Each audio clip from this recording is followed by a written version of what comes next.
Une sénatrice et 2 militants communistes ont été arrêtés dimanche à Agri, dans l'est de la Turquie, alors qu'ils étaient venus comme observateurs des élections à l'invitation d'un parti pro-kurde. Une arrestation aux allures d'incident diplomatique. Une délégation du PCF a été arrêtée, dimanche 24 juin, à Agri, une ville de l'est de la Turquie, où elle était venue mener une mission d'observation, à l'invitation d'un parti pro-kurde, en ce jour d'élection générale en Turquie. Voici ce que l'on sait de cette arrestation. Qui sont les membres de cette délégation? Cette délégation du PCF était composée de la sénatrice des Côtes-d'Armor Christine Pruneau, membre de la Commission des Affaires étrangères du Sénat, de Hülya Turan, secrétaire départementale communiste du Bas-Rhin, et de Pascal Torre, membre du secteur des relations internationales du PCF. Qu'étaient-ils venus faire en Turquie? Les émissaires du PCF étaient sur place pour une mission d'observation de nature citoyenne car il y a eu des doutes lors des précédentes élections sur la sincérité du scrutin, explique à France Info Pierre Laurent, le secrétaire national du PCF. Leur mission n'avait donc rien à voir avec celle que peuvent mener les observateurs internationaux dépêchés par les organisations internationales comme l'OSCE. Le PCF a répondu à un appel du HDP, le Parti démocratique des peuples, principal parti pro-kurde, crédité de 10 à 15% des voix et dont le candidat, Selahattin Demirtas, est emprisonné. Le HDP souhaitait que des observateurs indépendants viennent constater d'éventuelles fraudes pendant le scrutin présidentiel. On n'a pas du tout caché la raison pour laquelle il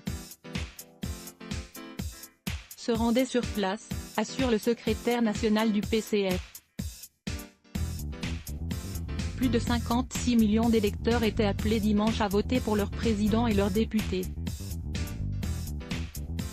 Le principal parti d'opposition turc a dénoncé des tentatives de fraude et énuméré plusieurs exemples de tentatives de bourrage d'urnes en faveur de l'alliance dominée par El Ak, le parti islamo-conservateur au pouvoir. Quelles sont les circonstances de cette arrestation?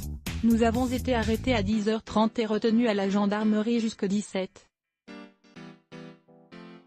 À la fin des opérations de vote, raconte à l'AFP l'une des membres de la délégation, Hülya Turan. Ils nous ont dit que c'était juste pour une vérification de nos papiers mais on se doutait que c'était notre présence pendant les élections qui les dérangeait.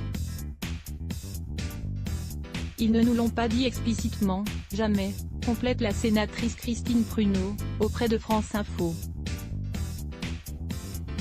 Ils nous ont demandé ce que l'on venait faire ici, qui on était, qui on voyait, pourquoi est-ce qu'on observait les élections alors qu'ici en Turquie tout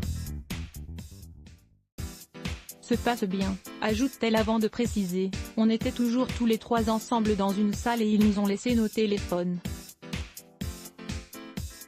On se disait ils nous laissent nos téléphones, qu'est-ce qu'ils veulent vraiment de nous? Je pense qu'en fait c'était pour nous mettre la pression. Les membres de la délégation communiste sont à leur hôtel actuellement, précise Pierre Laurent. Ils ne savent pas s'ils vont à nouveau pouvoir se déplacer ou s'ils vont devoir immédiatement quitter le territoire. J'ai appelé le consulat de France à Ankara, il nous a quand même dit de rester à l'hôtel parce qu'il pouvait y avoir une autre arrestation possible, précise Christine Pruneau à France Info.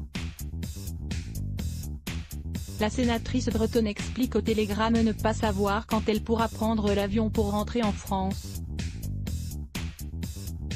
Mais je vais bien et je suis bien traitée, affirme-t-elle. Comment se justifient les autorités turques? Les 3 Français sont présentés par l'agence officielle turque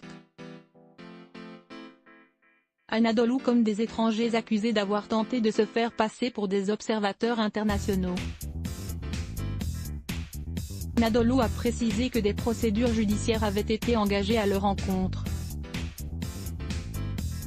En plus des 3 Français, 3 Allemands et 3 Italiens figuraient, selon l'agence, parmi les personnes interpellées. Quelle est la réaction du PCF? Cette attitude des autorités turques montre leur grande fébrilité, accuse Pierre Laurent.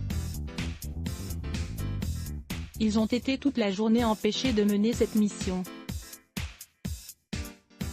C'était visiblement l'objectif en les retenant de les empêcher d'être présents et d'observer ce qu'il se passait dans les bureaux de vote de la ville. Le PCF condamne dans un communiqué ces méthodes, qui ne font que le renforcer résolument à rester aux côtés des démocrates de Turquie qui entendent mettre un terme à la dictature de Recep Tayyip Erdogan. Le Parti communiste dénonce une volonté du pouvoir turc d'étouffer toutes les voix qui dénoncent les fraudes massives à l'œuvre.